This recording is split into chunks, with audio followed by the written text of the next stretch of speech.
Dalawa yan eh. What are you looking at, Attorney Lotok? Subpoena, Your Honor.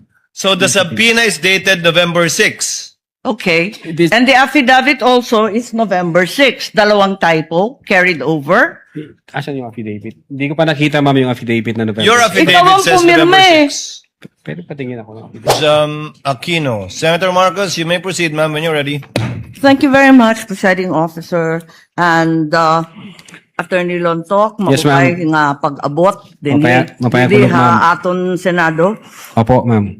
Okay, I'd like to affirm lang yung sinabi mo kanina na noong nangyari nga itong hating gabi na interview ni Vice President sa Zoom, agad-agad in-orderan kayo, in-instruction na ng NBI na mag-imbestiga. Tama po yun. Hindi po, Your Honor. Sabado po yon, lunchtime, mayroon kaming meeting ako with the then Director Santiago. I think between 12 noon and 1 p.m. And then mayroong instruction na nanggaling kay Delta Santiago na, Jeremy, may kumakalat sa social media, may mga utterances na ginawa ang Vice Presidente. Imbestigahan natin. Since may cyber aspect ito, imbestigahan nyo na. Doon po nagsimula yun. Tama. So, anong araw yun? Kasi, andito sa inyong affidavit of investigation at yung sinabi ninyo na on even date, ang tinutukoy mo ba yung November 23 din? November 23, ma'am, kasi natapos ho ang Oo, live- gabing-gabi kasi yun eh, di ba? madaling araw po ng alauna, ma'am. That's right. So, nag-meeting kayo kaagad-agad? Ganun ba? Hindi, ma'am, hindi po kasi namin alam yun. Kailan kayo inutusan na mag-imbestiga? During lunchtime, nung may meeting kami ni then Director Santiago, pero iba ho ang iniimbestigahan namin krimen. Kailan kayo sinabihan ng DOJ na mag-imbestiga? Anong araw? That po? same day, ma'am. Kaya nga, after- November 23. November pa rin. 23. Oo, pareho lang.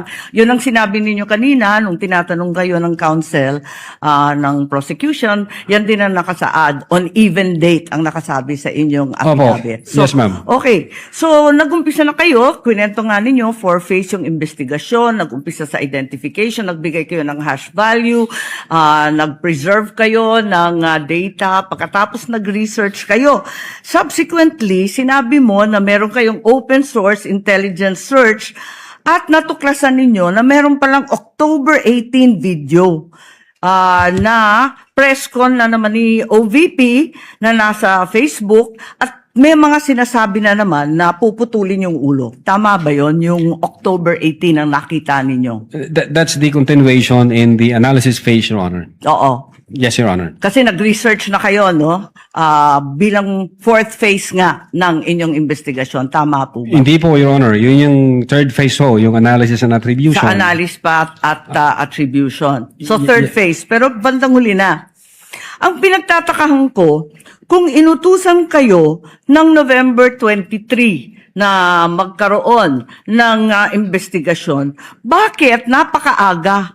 November 6, 2024, a subpoena was issued to ABS-CBN requiring them to submit an authenticated copy of the video pertaining to the 18 October press con. Nandito to sa affidavit ninyo, nasa page 8, number 14. Kung inutusan kayo noong November 23, ang ibig ba sabihin, November 6 pa lang, minamanmanan na si Vice President? Iniimbestigahan na siya bago pa yung Zoom conference sa Kongreso? No, Your Honor. I believe that's a typo yung date. Kasi that's a typo, Your Honor, yung date. Kasi makikita doon yung date noong appearance ng taga-ABS-CBN, which is consistent ho siya doon sa ibang inisyon Kailan ng ba yung subpoena. appearance? Kasi hindi ko nasusundan yung timeline ninyo eh. Parang yung November 23 yung utos, pero November 6 pa lamang, may subpoena na. Ba't nagkaganon? Typo ho yan, Your Honor. Hindi ho yan November 6. Typo na naman katulad ng Department of Justice. No, Your Honor. If I may refer to my notes, Your Honor. Oo, pakita mo na lang sa akin kasi nahanap ko hindi ko masundan eh. You may do so, This is Counsel. page 6, number 14 po. November 6, 2024, subpoena to ABS-CBN. At Food Panda, we're on a mission to make life delicious. Because some days just feel.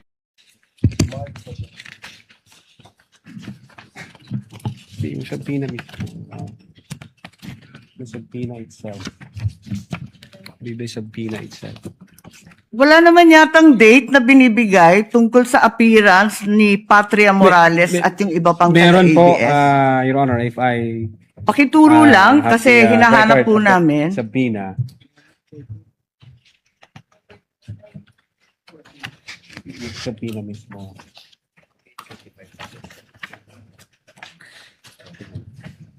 For information, the time of Senator Judge Marcos is over. Kindly.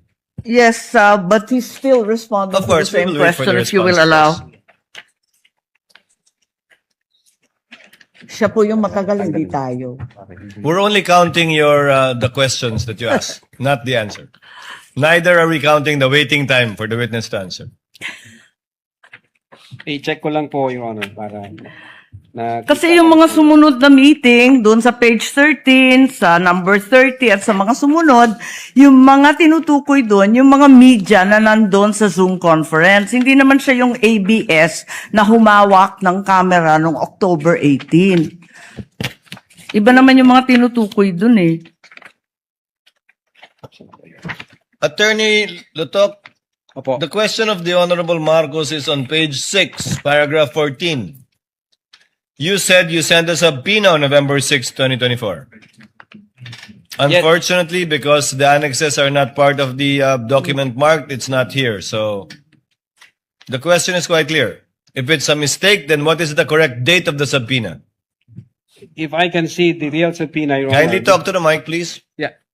If I can see the real subpoena, Your Honor, because the subpoena was signed by our Assistant Director for Investigation Service. As I said, unfortunately, it was not attached to your affidavit, and I doubt if it's one of those marked or pre-marked Wala. by the counsel for prosecutors. As he said and admitted earlier, he did not or they did not mark all of the annexes in your affidavit. Yes, Your Honor. If I may, check ko lang po, Your Honor, para sigurado ho. Wala sa'yo ngayon. Inaanap ko po rito. Wala nga pong annex yan eh. Wala sa annex at wala rin sa affidavit. Kasi yung mga media na tinutukoy sa ibang pahina, eh yung mga nag-interview nung Zoom conference. Dito ho yung certified true copy daw, Your Honor. If I may, Your Honor, please, can I assist on this regard, if the court will allow? Only if you can produce a copy of the November 6 subpoena, counsel. Exactly, Your Honor. The documents are present. They are in the possession at present of the witness, Your Honor, please. They may not have been physically attached to the affidavit investigation, but they do exist in the records of the case as separate pre-marked documents, Your Honor, please. So Okay. it's here? Presiding officer, then is counsel saying that therefore the affidavit is defective or wrongful, and We that don't- November 6 is not the right date? What then is the right date of With the all due subpoena respect, to Your Honor, ABS? please, with all due respect, we object to the use of the term defective. Counsel, we shall await. Let the Yes. document speak for itself. Yes, Your Honor, please. If it's there. The witness is Yes, now it in the was the witness process. who said that it was a mistake, not me. No, it doesn't make the entire affidavit of investigation defective. No, I merely said the date was wrong. Because that's what he said. Yes, Your Honor.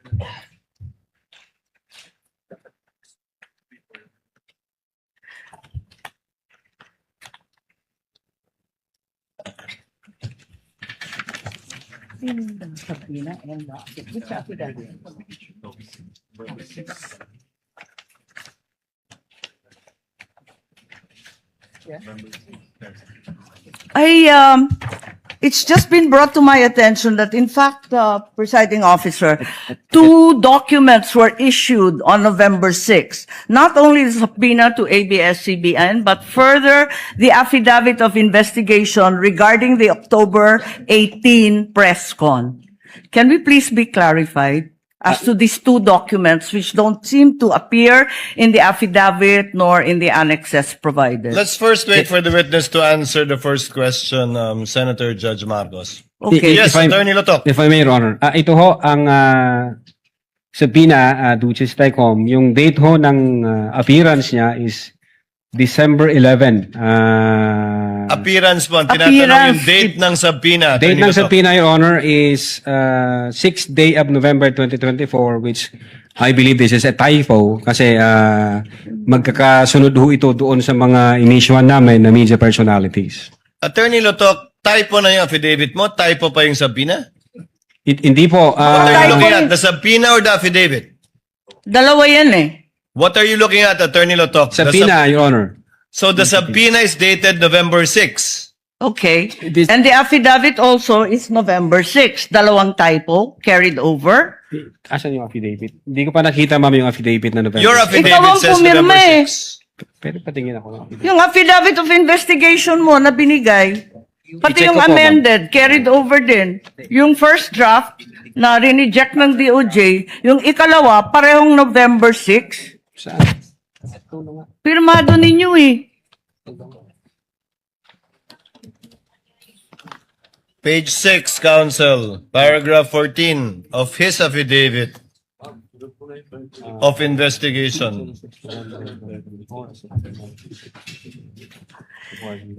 Yes, Your Honor. It's November 6, 2024 ang nakasulat dyan. So typo din yan? Is it your testimony na typo din yan? I believe so, Your Honor. Kasi ang intention namin dyan is 11 December 2024. Anyway, Senator Judge Marcos, the document will let the document speak for itself. That would be the best evidence of it, if at all, of the dates Thank you. of either the subpoena and or the affidavit. Yes, presiding officer, just to provide our witness a chance to correct himself for the documents, sa palagay mo, ano yung tamang date kung mali yung November 6? Same ho, Your Honor, doon sa mga subpoena na inisyu namin sa media personalities. Dapat magkakapareho. Yes, magkakasunod po yun. Okay, sige. Maraming salamat. Thank you very much, presiding officer. Damo nga salamat. Salamat po, ma'am.